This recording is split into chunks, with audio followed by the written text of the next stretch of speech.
Okay, here we go again. So this is a Chinesium knockoff motor that came off of a Webb WER400, and it had an awful oil leak when it came to me. In fact, I don't think the motor's actually ever been started, if you look at it. I found out the cause, or I thought I did. I found out the cause at the, there was two reasons, in fact. The gasket had split, but more importantly, I don't think that the pan had been tightened down properly onto the bottom of the motor itself, hence the leak. So I decided to have a look at it, get it repaired, and I've been talking to a couple of people about this, and I've used some of the right stuff, and here it is here. You can see it. I made a gasket, and it worked quite well. In fact, no leaks, and very pleased with it, quite frankly. However,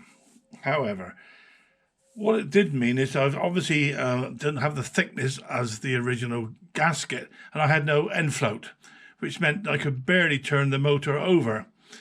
So what I'm going to do now is I'm going to clean up the faces, and as you can see, they're a bit mucky here, this right stuff goo. Just double check everything's level, I think it is. And then I'm going to put the original gasket back on again, and I'm going to repair it, and then tighten it down to the correct spec. Originally, when I did it the first time, I over tightened it, I'll be frank with you, and I just wonder maybe that was something to do with the poor or lack of end float.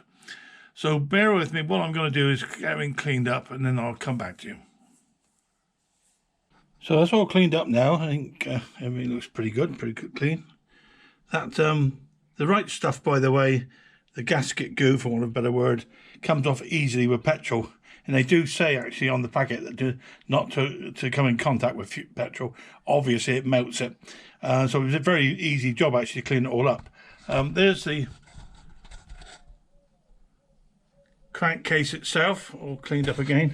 I think you can probably see all that around there okay. There's a little bit of the blue stuff got into the threads, but I'm not worried about that. And interestingly, I'm going to pop you on, just bear with me a second.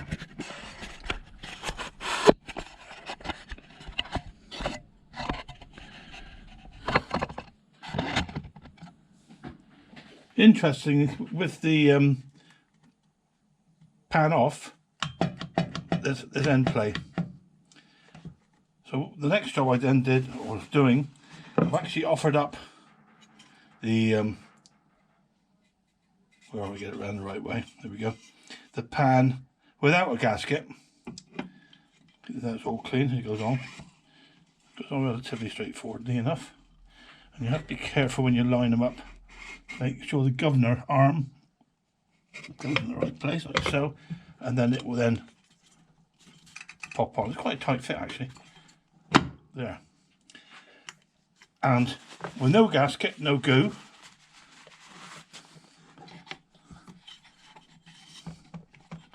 there's still no end play. Well, there's a hint of it actually, I'd call it a hint. So I'm now going to, as I said before, I'm going to put the original gasket back on with the repair, and I'll torque the bolts down to about 8 or 9 Newton meters. That's all this required, and I'll come back to you in a minute. Right then, so I've put the gasket back on. I use a little bit of this gasket cinch. As you probably know, I'm quite a fan of this stuff. It does say to actually make a gasket itself, but I've used it basically as an adhesive just to stick the gasket back in the right place, because you know it was damaged. Now I've not torqued the bolts down yet. I mean, I've just gone up to them. It's just I've just eased them up, as they say. But the interesting part is now, and I will show you, I can now turn the engine over. No problem at all. So it would appear that my problems were all along either the bolts have been either over tightened them down, or that the gasket I used was too thin basically, and therefore I was able to go in tighter than maybe I should do. There we go. So there's a lesson learned there. I'm going to get the whole thing back together again, and hopefully not start it up. So this one will go back on the onto the deck, get it all connected back up again, and onto the market.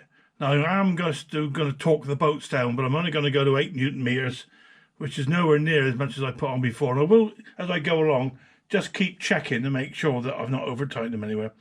So I hope this has been useful to somebody. If nothing else, useful to me, quite frankly. So hopefully I'll speak again. You all take care. Bye-bye now.